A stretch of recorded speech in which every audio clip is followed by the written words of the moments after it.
Your Auburn Tigers are Maui Invitational champions, and we are on the road trying to cover it. That's not going to stop us from talking about this amazing accomplishment for Auburn in 2024-2025 basketball season. Let's talk about it. The score, the stats, and the storylines all from this game. Let's get into it right now.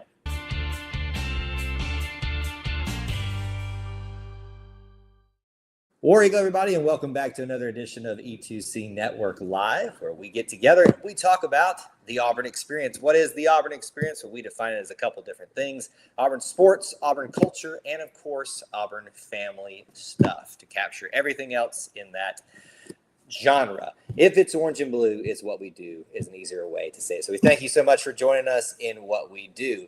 Let me go ahead and address this right off at the start for this live stream. I apologize for maybe the sound quality, the connection issues. We are doing this from the road. Just arrived to my location and had to get set up in a reasonable amount of time for you guys. Hope it all sounds great, looks great.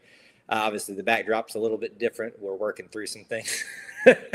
So stick with me throughout the show, but we're certainly going to not let that stop us from celebrating what just transpired for the Auburn Tigers. They are your Maui Invitational champions by beating Memphis by the score of 90-76, taking the victory, taking the tournament, and proving to the college basketball world this early in the season that they are a team to be reckoned with and that they are a team that should be taken seriously, not just in the non-conference play, not just in the early part of seasons, but for the rest of the year in terms of how you should look at this team and the way that they have performed in this tournament, facing Iowa State, facing North Carolina, and defeating today Memphis in the championship game and taking home that championship. So we'd love to hear from you all. We'd love to hear your thoughts, your celebrations, all that good stuff. So drop that in the chat right now, and we'll certainly talk about it a little bit. We want to talk about some stats and things, but our main point and our main story today is the celebration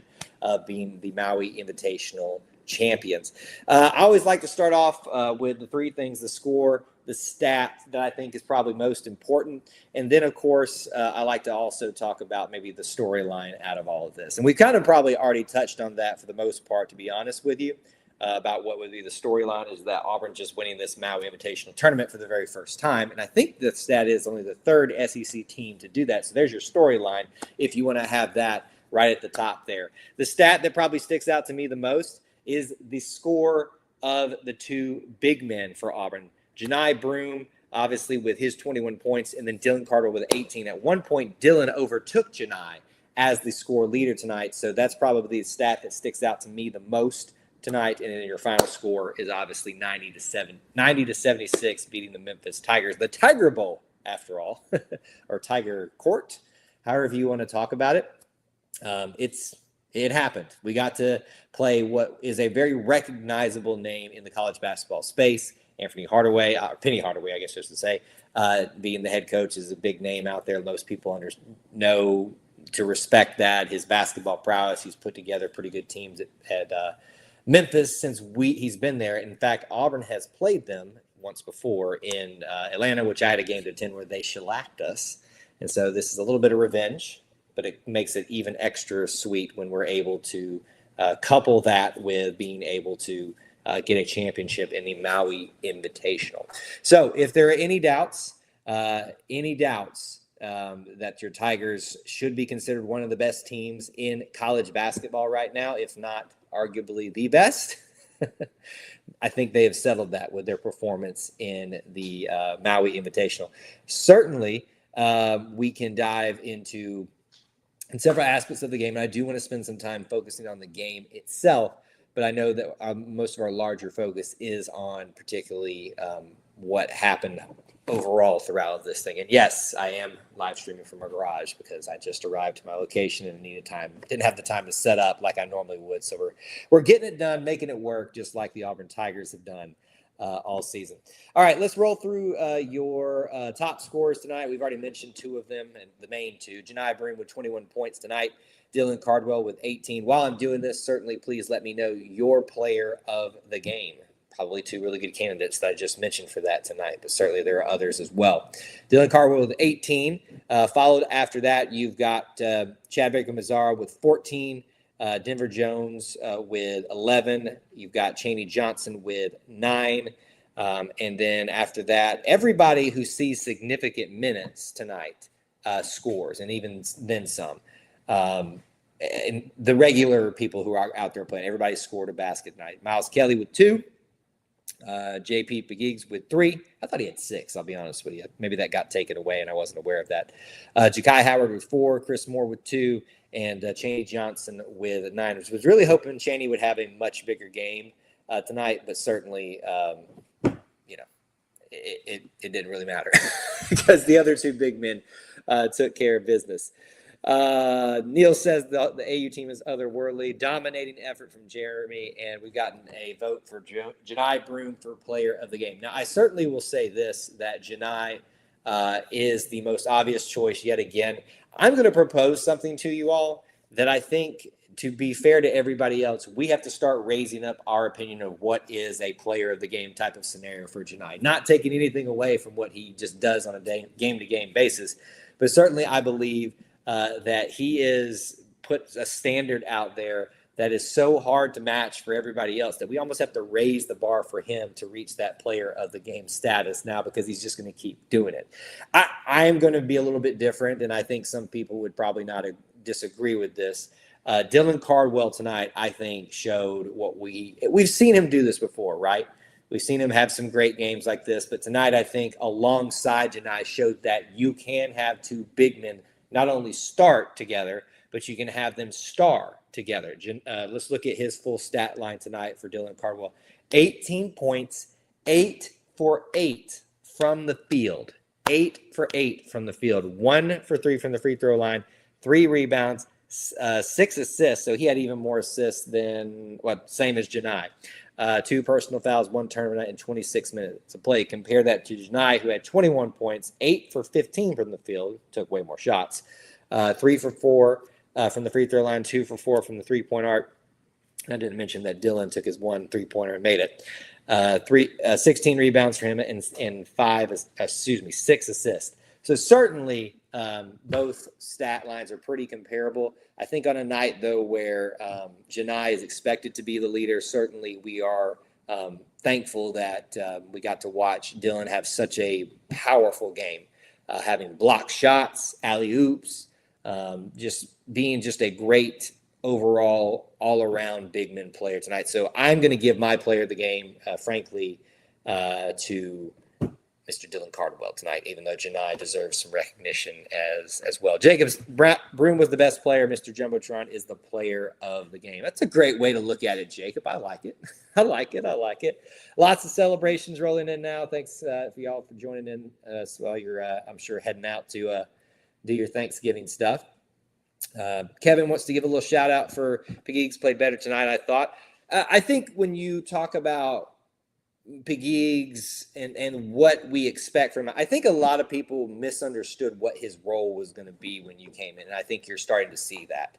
A lot of people thought he was going to come in and be this high-scoring point guard for us, whether he started or not, and that just wasn't the MO of his career from what I remember looking back at his stats at that, but he was going to be a reliable guy that can come in and either start or fulfill that leadership role at the point guard position when needed to. So I think he's doing exactly what he needs to be a part of this team that he certainly needs to be. Sorry, we're out here in a garage, so there are certainly bugs out here trying to get at me. But Pegues tonight did play very well, I thought, and he's doing exactly what he needs to do. You've made it when you win. Spell check. When you win the Maui Invitational. I've said this to you guys a lot, and I know it strikes you maybe as hyperbole when I was talking about it way off in the past, leading up into the preseason, leading up into the week or so to this game, that this is the premier college basketball early season tournament. There's a reason when you look up at the banner for the champions of this that you see the Kansases, you see the Kentuckys, you see the Dukes, you see all of those, the blue bloods, okay? If Auburn needs any more proof and any more clout to say that they are a blue blood, they now have it. They are amongst those names in the halls of the Maui Invitational. And it's a great honor to get selected to play there. It's a great honor to go there and put on a good showing, which they've done before. But it's a great honor and a great privilege and a great accomplishment to be able to say that you are the champions of the premier early season tournament, the Maui Invitational Tournament. So do not lose sight of that. A lot of people are already talking about the 2019 vibes. I don't really actually agree with that, because I think the 2019 team we knew that they were pretty good, but we didn't know how good they could be until that postseason play started to kick off. So it's a little bit not a fair comparison, but the success certainly seems to be there. Unbeaten Lake says, we just won the best tournament, the toughest tournament in basketball, and probably the toughest Maui Invitational all time. I still don't know where you would go to look at to find the stat, and then you'd have to look at the names, and that would be maybe what would tell you alone how tough it was or not tough, but you'd have to look at how they performed that year. I think you look at this field, you look at Auburn, you look at Iowa State, you look at North Carolina. Yes, UConn fell flat on their face, at least in the first two games of this tournament, but they're still UConn. They still look pretty good. I think people ignore how good some of these other teams were in this tournament. Dayton, Colorado, Memphis, all of these teams deserve to be, and I'm forgetting a few here as well, off the top. Michigan State, that deserve to be here. Michigan State found themselves in the winner side of the bracket. Tom Izzo is not a force you do not want to reckon with if you don't have the opportunity to. I'm thankful we didn't have to play them. But this is certainly an impressive field for the Maui Invitational. And to be back in the original building where this is always held after they had the wildfires there is a great thing. So many other celebrations coming in. As you guys come in, let us know your player of the game if you haven't done so already. Probably two main candidates for that, if not one. Certainly a lot maybe to talk about. JB says Auburn University Athletics is vibing right now. Certainly it feels that way. Certainly it does feel that way right now. All right, let's go back to some stats while you guys drop some comments and questions, things like that. We have given you all the scoring for the individuals tonight. Talked a little bit about players of the game possibilities. The great game for Dylan. Really, Chad, again, he kind of gets overshadowed. He had, I thought, a pretty solid game tonight, 14 points, 5 for 6 from the field, 3 for 3 from the free throw line. So he's probably your next guy just in the scoring alone that gets most of the attention tonight. Denver Jones, I thought, here's what I'll say about Denver. Whether he scores a bunch or just this, very nice double-digit amount, the last two games, and I feel like it's been more than that, his first baskets come off the free throws.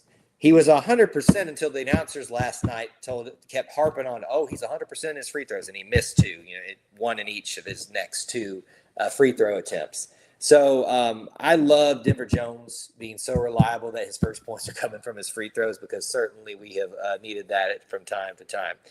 Shout out from Michael for Carwell for his career high. And Unbeaten Lake is patiently waiting for those Maui Invitational shirts to drop.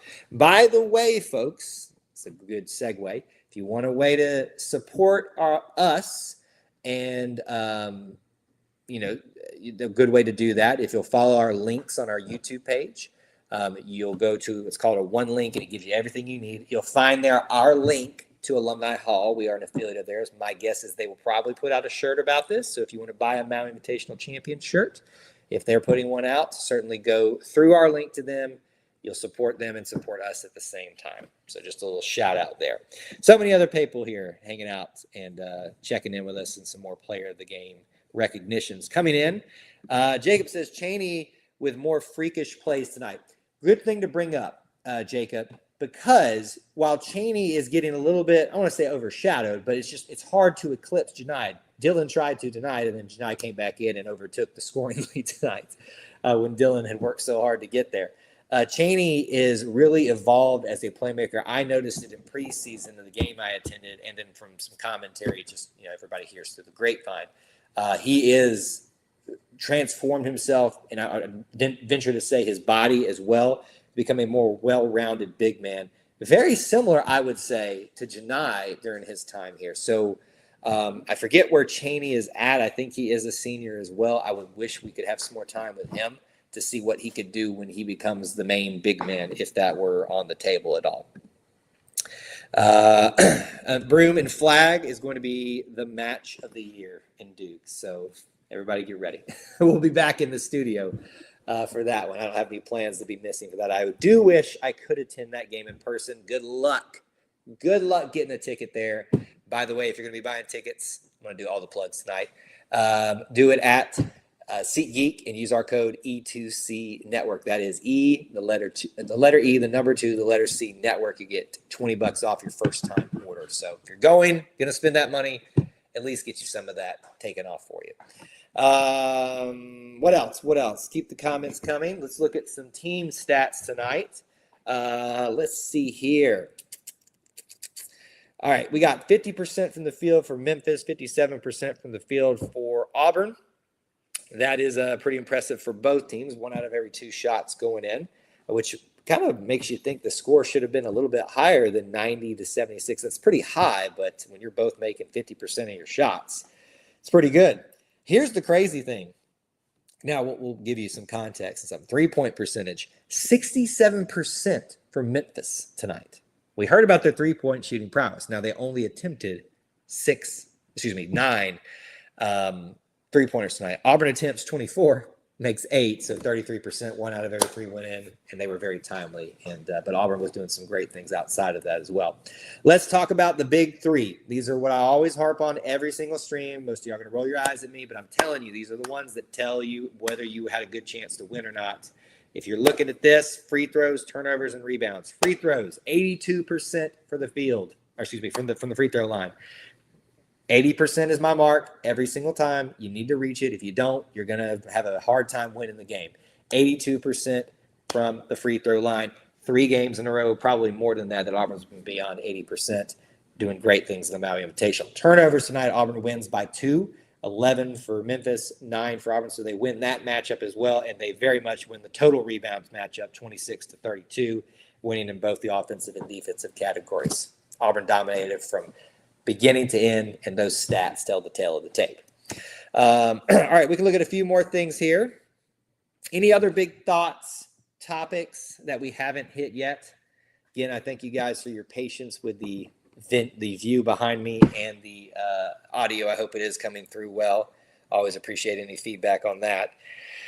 Doing the best we can while we're traveling for the holidays.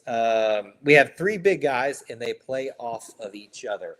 I would argue that we have 4 Jaheim, and that's something we need to talk about. Jaheim certainly is in that mix. So once all of that issues that happened get rectified, I wouldn't be surprised to see him a little bit more in the mix. And frankly, some of these guys, they play much bigger than the act. Chris Moore is another kind of Deshaun Murray type of guy who can just be inserted wherever. When we had some foul trouble in game 1, he was playing more of the 4 position, even at 6'6". So he plays very big, but very large with what he has to work with. But if you talk about the traditional big 3, you've got Dylan, you've got Janai, you got Chaney that are going to be the primary ones in that facet. Auburn was hot the whole time, all over something. Point in the game will till someone gets hot on threes. I'm missing the context there, but I think I understand what we're talking about here. We're going to go ahead and get rid of this individual because he's posting links in a live stream. Anyway, always get the interesting ones on streams that are of great interest to people. All right, a couple more stats here. Keep posting your topics, storylines that you may or may not want to talk about, and we'll start to kind of wind down our show here and let you guys start to enjoy your rest of your holiday week. We've talked through the big 3 stats. I'm looking for the stat that tells me the most about what's the biggest impact stat of the game. I talked about it. The one that stuck out to me the most was the combined efforts of Janai and Dylan tonight with how many points they scored together. I mean, think about that. Let's do that real quick. Dylan scores 18. Janai scores 21. So that's 39 points right there. Auburn has 76 points tonight. Carry the 2. So they got half, right? Yeah, that would be right. They got half the points for Auburn tonight together. Looking at other things, Auburn wins second chance points, bench points, points in the paint. There's not really a significant margin in any of those. fast break points, they win. We won in blocks. We won in steals. Here it is right here, folks. I want you to listen to me right now. I don't want this to be lost in all of the great performances like by Janai, by Dylan, and anybody else, and all the scoring and all that stuff. Auburn has been a great team in sharing the ball. People love the pizzazz. They love the dunks. They love people taking over. 7 for them tonight, 23 for us. And frankly, let me just point something out to you tonight, why these two are the players of the game candidates. Your highest assist getters tonight are also your highest point getters tonight. Janai Broom, 6 assists. Dylan Cardwell, 6 assists. Chad Baker-Mazzara, 5 assists. That's crazy. That's crazy. So sharing the ball really well across the team, and very proud of the performance overall, and especially when you talk about stats like that.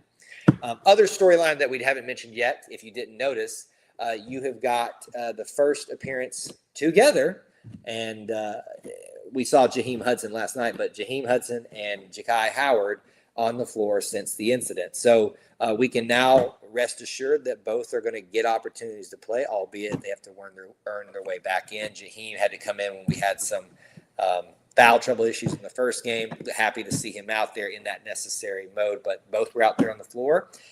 So I'm not saying everything's bygones be bygones or whatever, but certainly it looks like we're heading in the right direction. Ja'Kai gets out there with a great dunk that made people excited to see him once again.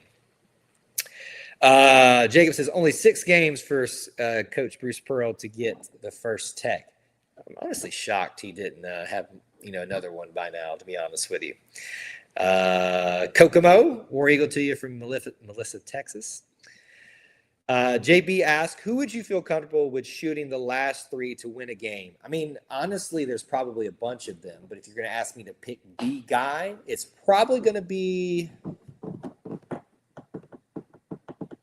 it's either going to be Pettiford or CBM, Chad Baker-Mazzara. I think that's going to be the one. If you want me to pick just one, I'll lean on CBM right now just because he is doing pretty well. Let's look at him tonight, 3-pointers. 1 for 2. The best 3-point shooter tonight was Janai. I was going to say Janai, but Janai will get really hot with his 3-pointers sometimes and then just kind of cool off a little bit. But it's certainly an area of his game that has continued to improve every year that he's here. I wouldn't be worried if he took a last 3-pointer because I know he can do it. It's much different from Dylan taking it, even though he got one tonight. It's a good question. Auburn's got a lot of options on that 3-point end. All right, I can take some final comments, questions, topics from this game, celebrations about Maui Invitational. Let me give you a couple reminders while you're thinking of those things. Keep in mind, we are going to try to do a a preview show for you this Friday. No set time yet. I am in the middle of travel. We will be traveling to a different location. Hopefully, I won't have to do this from a garage. But that will be sometime Friday. I'm going to try to aim for mid-afternoon, maybe just before dinner time. So be looking for that and hope you can join us for that discussion and fun show. And then we'll do a post-game show right after the Iron Bowl from that same location probably, and either have a celebration or a therapy session. I'm going to tell you this, folks. I was offered a free ticket to the Iron Bowl. I turned it down for you guys so I could be with you post-game show.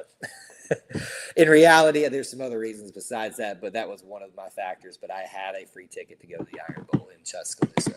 I'd have to be by myself, though, so I said, probably not this time, but certainly it is something I'd like to do at some point. Anyway, that's what's on the table for you guys, the rest of us, or for the rest of the week with us. And keep in mind, Sunday shows and Wednesday shows are certainly on the table, too. I think Wednesday we may have a conflict of interest with that Duke matchup. Let's look real quick while we're all together. The Auburn and Duke game is on Wednesday at 9, so we can do our Auburn family night just before that. What a preview show that will be in some ways for things.